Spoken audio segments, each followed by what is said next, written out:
નમસ્કાર, સંદેશ ન્યૂઝમાં આપનું સ્વાગત। સમાચારોના પ્રવાહ સાથે હું કિન્નરી। સમાચારોની શરૂઆત કરીએ। જૂનાગઢમાં સાધુઓના વિવાદમાં હરિદાસ બાપુ મેદાનમાં આવ્યા છે। ગિરનાર વિરક્ત મંડળના ઉપાધ્યક્ષ હરિદાસ બાપુ મેદાનમાં આવ્યા। ગિરનાર મંડળના સાધુઓ સામે ગંભીર આક્ષેપ લગાવ્યા છે। ગિરનાર મંડળના સાધુએ ધર્મને ધંધો બનાવ્યો તેવું નિવેદન હરિદાસ બાપુએ આપ્યું છે। અધિકારીઓ અને પદાધિકારીઓની ચમચાગીરી કરીને શું ફાયદો? ભવનાથમાં ગમે તે જગ્યા પર ધમકાવીને કબજો કરવાનો આક્ષેપ લગાવવામાં આવ્યો છે। ગોકુલ હોસ્પિટલ સામે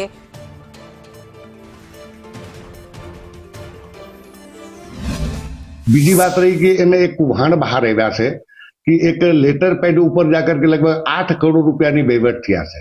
तो हमारा कहવાનો मतलब है कि आ पहले धर्म सत्ता हमारा राज सत्ता नीचे नहीं આવતું। धर्म सत्ता हमारा राज सत्ता नीचे आवे છે।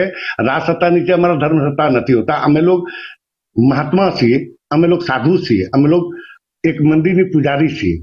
અમે लोग राजनेता हो कि मिनिस्टर हो सिस्टर हो, અમે लोग दान धर्म लिए और धार्मिक जगह विकास करता हो एने बदले અમે लोग मंदिर रुपया राजनेता ने दिए। ये तो जरा सा भी बर्दाश्त से बाहर से। राजकोटनी न्यूरोलॉजी डॉक्टर प्रकाश मोढानी गोकुल होस्पिटल में महंत श्री तनसुखगिरीजी ने एडमिट करेला हता अने ए कोमामां हता।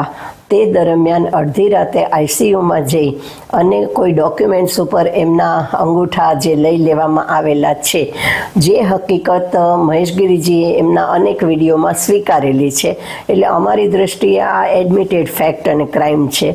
तो सवाल ए ऊभो थाय छे કે આવી રીતે આઈસીયુમાં આપણા જેવાને રિલેટિવની ખબર કાઢવા 2 મિનિટ માટે પણ જવા નથી દેતા, દિવસે પણ એ અડધી રાત્રે આટલી મોટી ગેંગને લઈને હોસ્પિટલમાં જવું અને બ્રેન્ડેડ વ્યક્તિના સહી સિક્કાને બધું લઈ આવવું એ એક બહુ મોટો ઓફેન્સ અને બહુ મોટો